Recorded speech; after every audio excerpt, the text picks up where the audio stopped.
We generally assume we are the primary authors of our lives, that our tastes, our career paths, and our reactions are the result of conscious deliberation. But looking at the mechanics of the mind suggests we are often following a script written by forces we can't see. Everything you identify as yourself, your conscious thoughts, and your decision-making ego, accounts for roughly 5% of your total psyche. The remaining 95% is a massive, submerged complex of instincts and patterns operating entirely outside your awareness. Carl Jung was the first psychiatrist to attempt a comprehensive map of that submerged territory. He realized that ignoring the scale of this hidden mind was not a sustainable strategy for a healthy life. When the contents of the unconscious are neglected, they manifest through the body and the environment. We see this in the sudden onset of panic attacks, midlife crises, and physical symptoms that have no biological cause. The psyche is essentially forcing at a confrontation that the conscious mind has tried to avoid. Jung observed that if we do not intentionally bring these hidden elements into the light, they will dictate our choices from the shadows.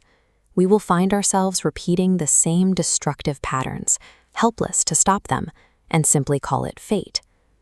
The first level of this descent, just below the surface, is the personal unconscious. This is the private warehouse for your individual life. It contains the traumas you've suppressed, the childhood memories you've forgotten, and the unresolved desires that felt too dangerous to acknowledge. Jung's contemporary Sigmund Freud focused his entire methodology on this layer. Freud viewed the unconscious as a personal basement where repressed history was locked away.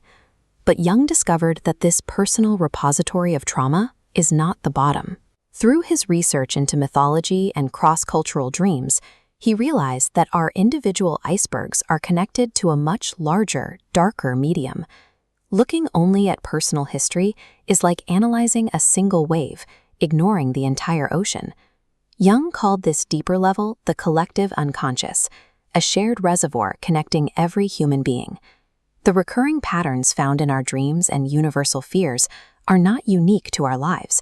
They are archetypes, inherited instincts that have been part of the human species for thousands of years. Jung viewed psychic energy much like physical heat, a finite resource that must flow somewhere.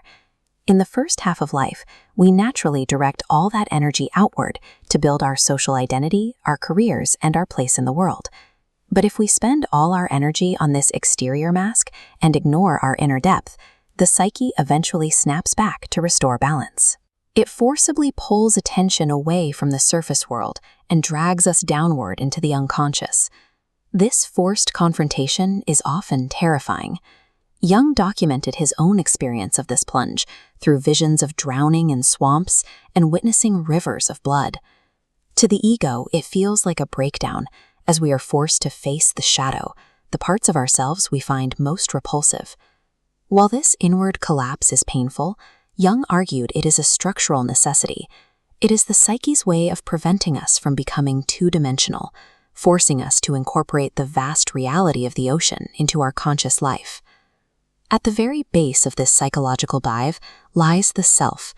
Jung defined the self as the central coordinate of the entire mind, an organizing force that stands at the intersection of our conscious awareness and our deepest unconscious archetypes.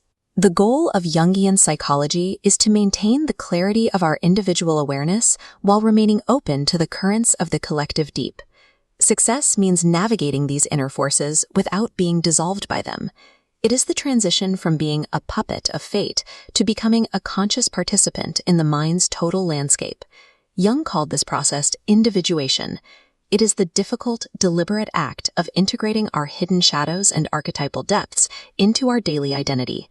Making the unconscious conscious doesn't just resolve a neurosis, it ends the internal war between the 5% we see and the 95% we don't. The result is a personality no longer divided against itself, but grounded in its total psychological reality.